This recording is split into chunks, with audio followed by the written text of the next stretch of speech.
Hello, I'm Christian Osborne, real estate broker and owner of CPO Realty and certified appraiser. My name is Adam Pacheco with Revolution Mortgage. I'm a senior loan officer. And here is this week's Real Estate 411.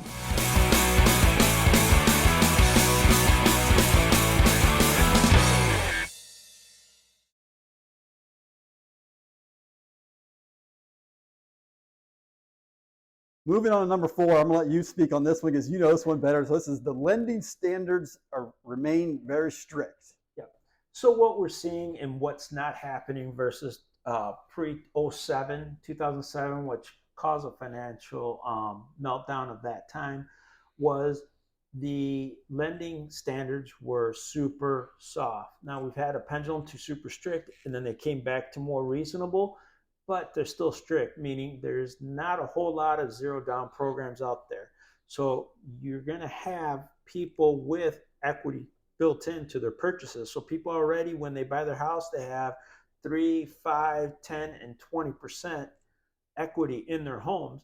And what happened, what we saw in 19, Chris, and 20 was a lot of people were, because of how competitive the market was in 19 and 20, they were buying the houses with their savings. So they're paying cash for these houses. So they have 100% equity.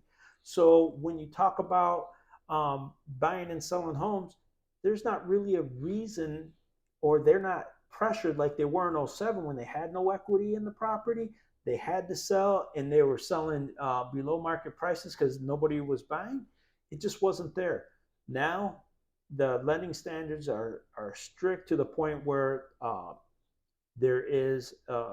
they're forced to have equity before they purchase a house, meaning down payment. And then the second point is they're going to have a lot higher standards as far as affordability, credit score, and background criteria, which is important when we speak about credit. We want to make sure that there's no pratfalls within your credit.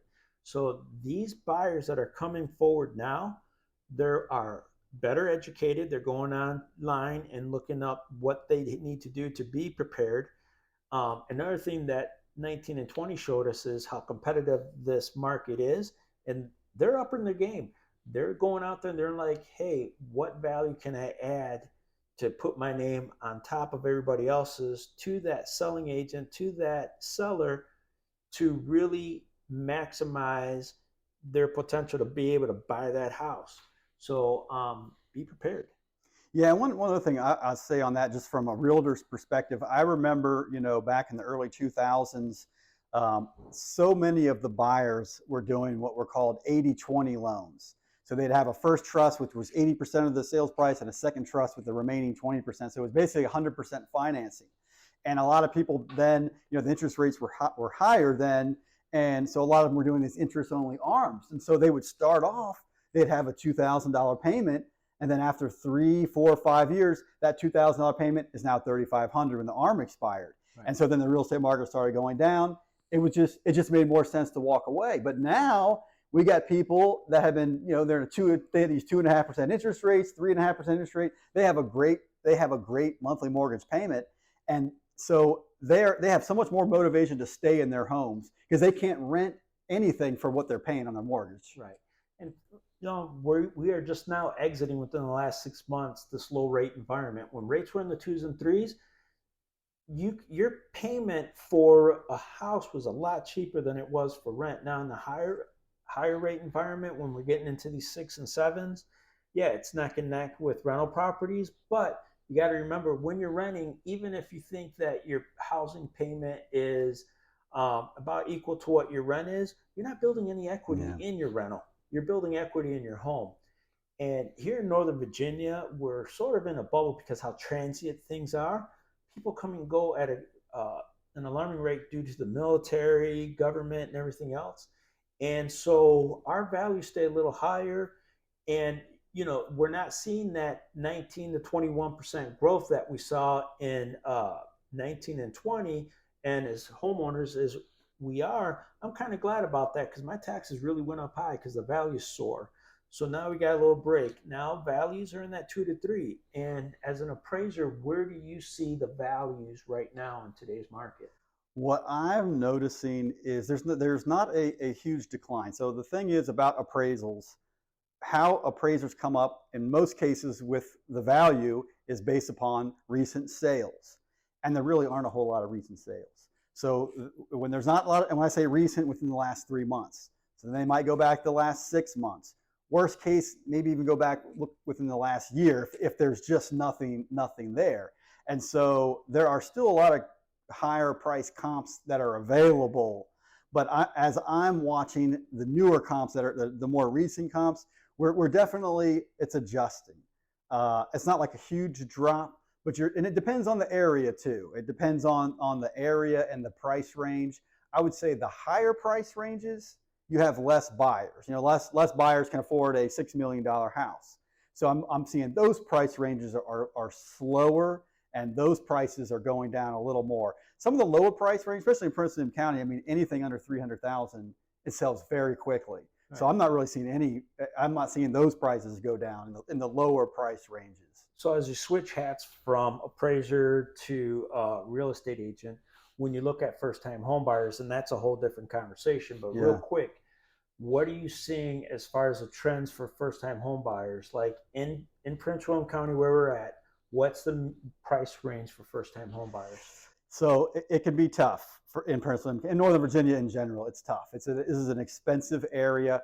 I've had people come from other areas, and when I showed them what they could afford in their price range, they broke down in tears, because you get a sticker shock in this area.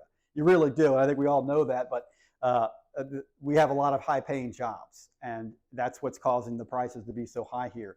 So I would say, to answer your question, for first-time buyers, I mean, it's tough to find anything under 300,000 in Prince William County. It is out there, but I think you're going to want to be closer to at least 350-ish, and you can get, like a starter townhome. There are some condos that are under 300 that you can find, but then of course you got your condo fee. So if I was a first-time buyer, I would try to be at least 350 if you can, but under 3, it's going to get a little tougher. Right, and that sounds like another 411 video. Yeah.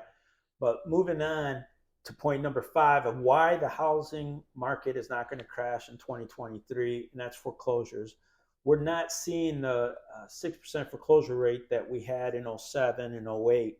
It's just not there right now. As we sit in January of 2023, we're looking at foreclosure rates hovering between 0.03 and 0.04%.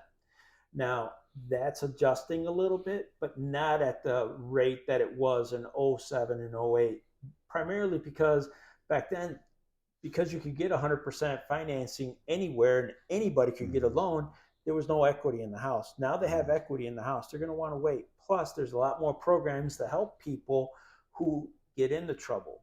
And we can talk more about that later, but right now, for the 5 reasons, that's reason number 5, foreclosures aren't there. So that's why we think that 2023 is not going to be the year that the housing market crashes. I think we're going to see a flattening of the curve. We're not really raising up. We're just seeing a nice coast. And for people like us in the industry, we're just seeing it come back to reasonable rates, reasonable valuations, and things of that nature, not going off the deep end as we did in 21, 20, or not even as far back as 19. Yeah. So I thank you very much for being our guest here today. We appreciate all the knowledge you have. Thank you. And so for those of you out there that are waiting for the real estate market to crash and you're hoping to buy a foreclosure, you might be waiting a very long time, and they may not come at all. All right. Thank you, and I appreciate your time, and thank you for having me.